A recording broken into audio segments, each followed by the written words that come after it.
Today's topic, the dot product. Let me give you a definition.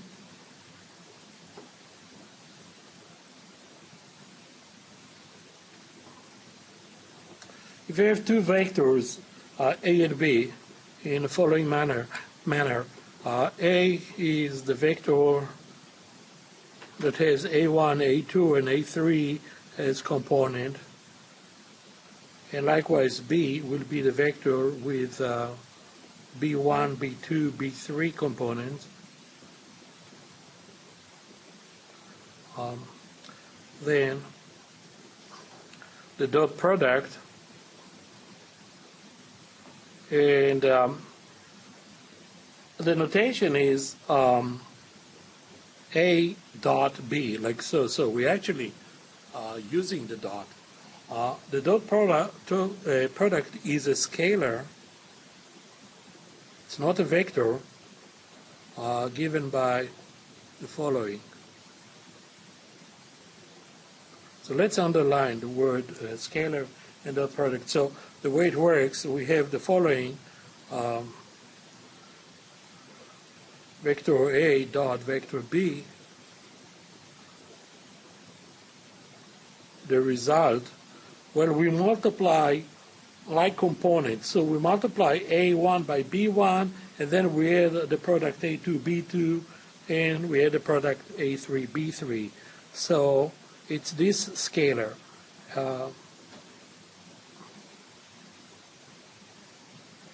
This is, of course, a vector in R3.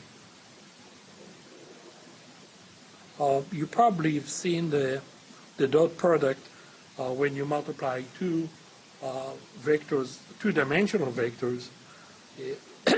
So it's pretty straightforward, and so is the first example.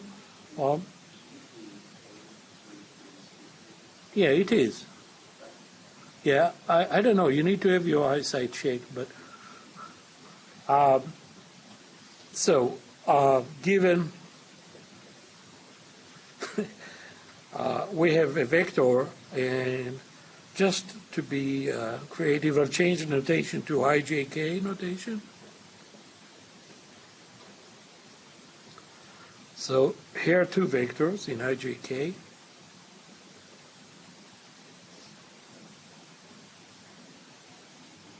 And of course, what we need to do is find the dot product.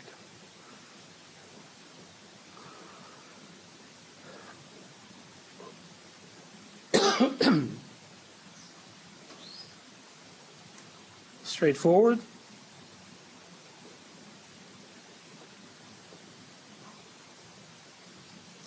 So we have -1 times 3 plus 7 times -4 plus 2 times 5. The rest is simple arithmetic. So we have -3, -28, that's -31, plus 10. So the result will be -21.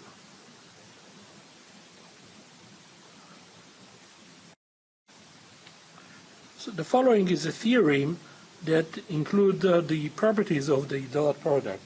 The theorem, so we will write properties.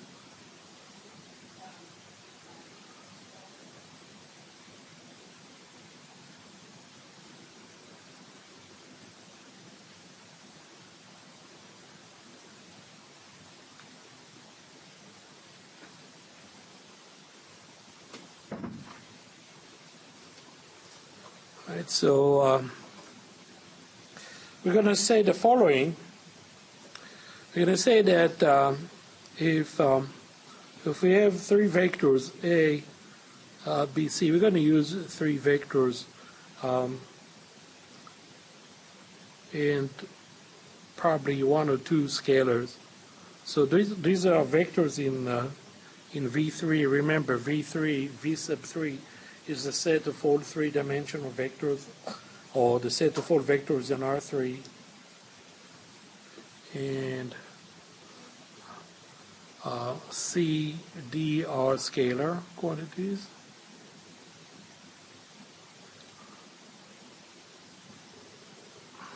then we have the following properties.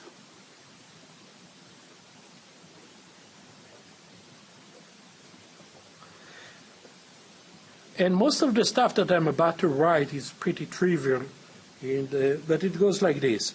Okay, the first property, if you multiply a vector by itself, like so, I mean, if you do dot product of a vector by itself, what you have is the square root of the magnitude of the vector.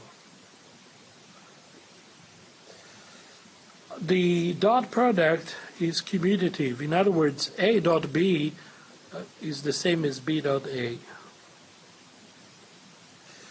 There is also associative property. If you have A, vector A dot the quantity B plus C, then you see the association over addition. So you, I'm sorry, did I say association? Distributive. So it's A dot B plus A dot C. So this is distributive over addition. And now comes the associative property. If you have a vector multiplied by a scalar, we saw it last time. So you have vector A multiplied by the scalar C, and you dot product it with a vector B, then here's the associative. You can say that the result will be the scalar C times the dot product A dot B, or the scalar, the vector A dot product with C B, with the scale vector B. So all of those are simply associative properties. Zero vector. We talked about the zero vector as the only vector that has no direction. The zero vector dot A is the scalar 0. So notice that you have two zeros. One is a vector and the other is a scalar. Again, zero vector has the only vector without direction. The next property, or the next theorem, has to do with the geometric interpretation of the dot product. So in case you're wondering what is really the meaning of this thing, here it comes.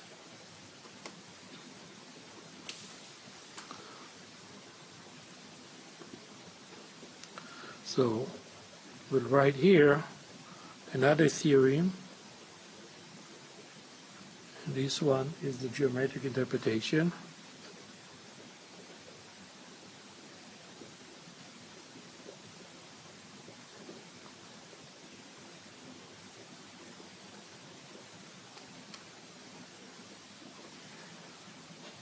We're going to say the following. If theta is an angle between two vectors, A and B,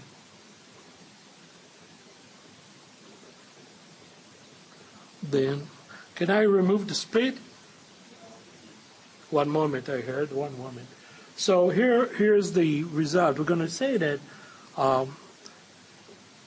A dot B, the dot product, can be written as the magnitude of vector A times the magnitude of vector B times cosine theta, where theta is an angle between 0 and pi.